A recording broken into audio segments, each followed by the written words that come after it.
"Now for some music," said Thorin. "Bring out the instruments." Keely and Feely rushed for their bags and brought back little fiddles. Dori, Nori and Ori brought out flutes from somewhere inside their coats. Bomba produced a drum from the hall. Biffa and Bofa went out too, and came back with clarinets that they had left among the walking sticks. Dwalin and Balin said, "Excuse me, I've left mine in the porch." "Just bring mine in with you," said Thorin, and they came back with viols as big as themselves, and with Thorin's harp wrapped in a green cloth. It was a beautiful golden harp, and when Thorin struck it, the music began all at once, so sudden and sweet that Bilbo forgot everything else, and was swept away into dark lands under strange moons, far over the water, and very far from his hobbit hole under the hill. The dark came into the room from the little window that opened in the side of the hill. The firelight flickered. It was April, and still they played on, while the shadow of Gandalf's beard wagged against the wall. The dark filled all the room, and the fire died down, and the shadows were lost. And still they played on, and suddenly first one and then another began to sing as they played, deep-throated singing of the dwarfs in the deep places of their ancient homes. And this is like a fragment of their song, if it can be like their song without their music. Far over the misty mountains cold, to dungeons deep and caverns old, we must away ere break of day, to seek the pale enchanted gold. The dwarfs of yore made mighty spells, while hammers fell like ringing bells in places deep where dark things sleep, in hollow holes beneath the fells. For ancient king and elvish lord, there many a gleaming golden hoard, they shaped and wrought, and light they caught, to hide in gems on hilt of sword, on silver necklaces they strung the flowering stars, on crowns they hung, the dragon fire, in twisted wire, they meshed the light of moon and sun.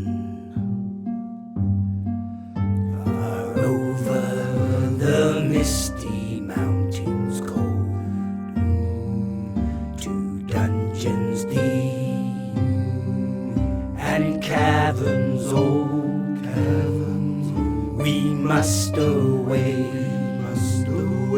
ere break of day, to claim our long forgotten gold.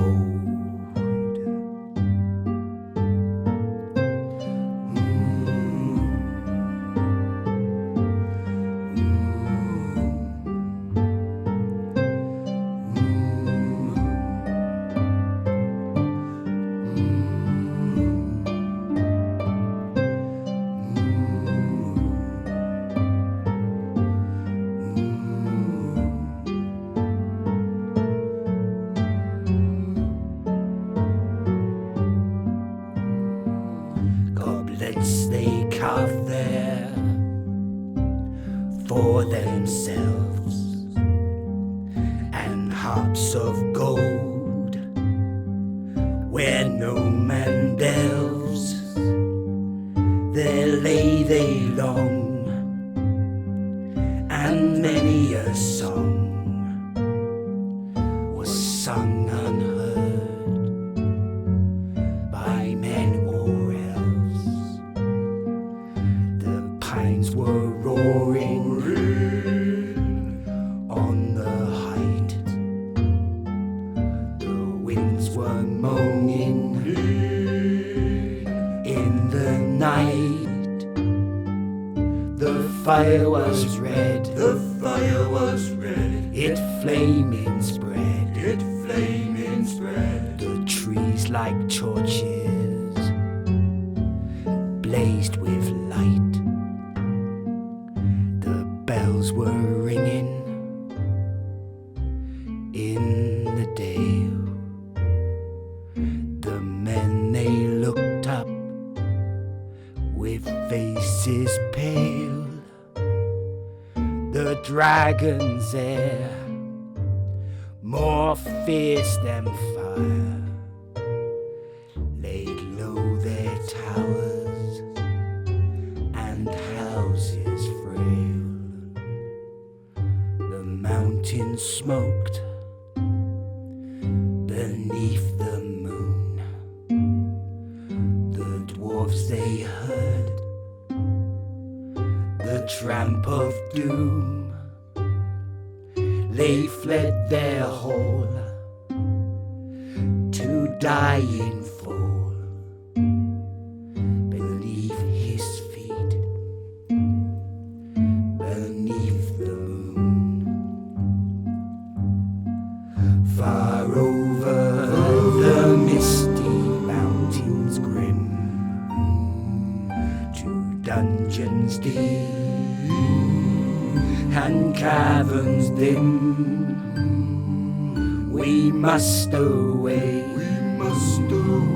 ere break of day, to win our harps and gold from him.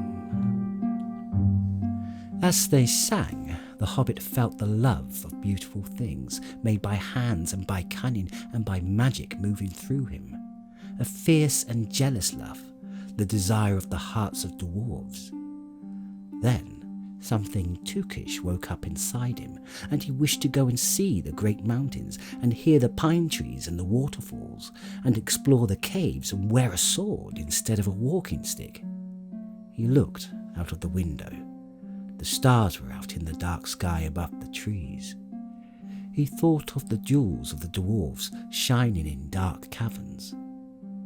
Suddenly, in the wood beyond the water, a flame leapt up, probably somebody lighting a wood fire, and he thought of plundering dragons settling on his quiet hill and kindling it all to flames. He shuddered, and very quickly he was playing Mr. Bilbo Baggins of Bag End under heel again. He got up, trembling. He had less than half a mind to fetch the lamp, and more than half a mind to pretend to, and go and hide behind the beer barrels in the cellar, and not come out again until all the dwarfs had gone away. Suddenly he found that the music and the singing had stopped, and they were all looking at him with eyes shining in the dark.